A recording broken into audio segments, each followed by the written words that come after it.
दशकम् 11 हिरण्याक्षस्य हिरण्यकशिपो च उत्पत्तिः क्रमेण सर्गे परिवर्धमाने कदापि दिव्याः शनकादयस्ते भवद्विलोकाय विकुण्ठलोकम् प्रपेधिरे मारुतमन्दिरे स Canto 11, Prelude to the First Incarnation. O Lord of Gurvayur, as creation progressed and creatures multiplied, the group of four divine sages, consisting of Sanaka and the rest, went one day to the sphere of Vaikuntha in order to pay their respects to thee. मनोज्ञनैस्तेयस काननाथैरनेकवापि मणिमन्दिरैश्च अनोपमं तं भवतो निकेतं मुनीश्वरा प्रापुरदीदक्षयाः Crossing several enclosures, the sages entered the abode unmatched by any other sphere because of its entrancing garden of spiritual freedom and its numerous lakes and glittering mansions. भवद्दितृक्षून् भवनं विक्षून्द्वास्तौ जयस्तान् विजयो अप्यरुन्दाम् येषां च चित्ते पदमाभगोप सर्वं भवत्प्रेरणयैव भूमन् But two gatekeepers by name Jaya and Vijaya intercepted these sages who were entering the abode to see thee.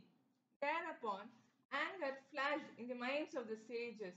O Lord, everything takes place as thou willest.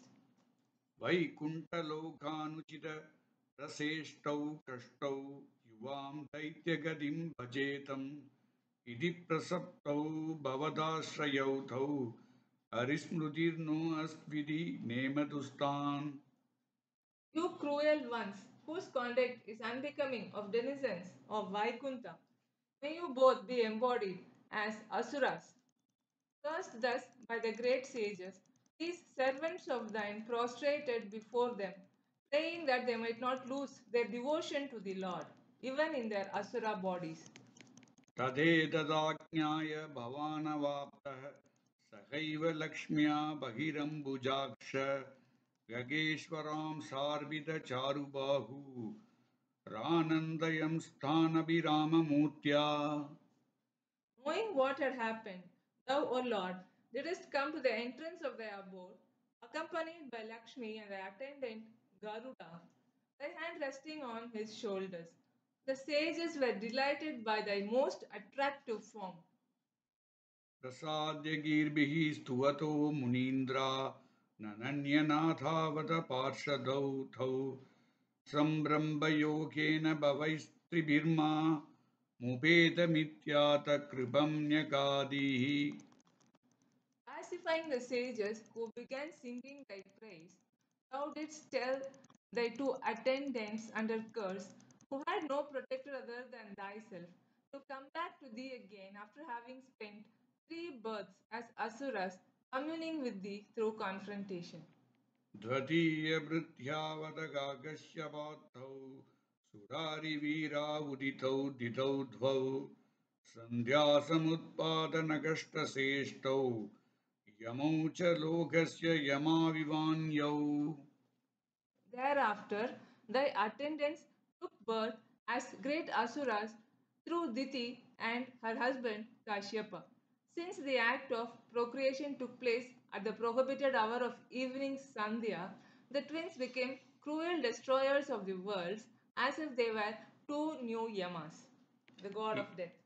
हिरण्यपूर्वकशिभुः किलैघ परो हिरण्याक्ष इति प्रतीतः उभौ भवन्नाथमशेषलोकम् वृषाण्यरुन्धां निजवासनान्धौ They became notorious as Hiranyakashipu and Hiranyaksha.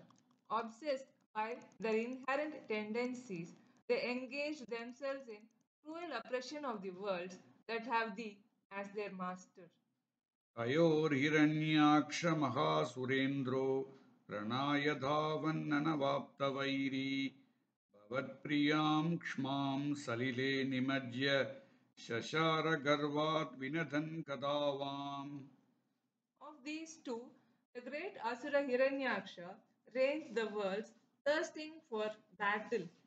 Not finding anywhere an enemy worthy of his steel, he submerged the dear earth in cosmic waters and strutted around with mace in hand, roaring in overweening pride. ततो जरेसात् शत्रुसम्भवन्तं निस्सम्य बभ्राम गवेषयं स्वाम् भक्तैकतृष्य सकृभानिधे त्वं निरुन्दिरोगां मरुदालयेश. On learning from god Varuna that thou wert a match for him, he roamed in search of thee. O Lord of Guruvayur, O the ocean of mercy whom Bhakti alone can reveal, may thou be pleased to ameliorate my ailments.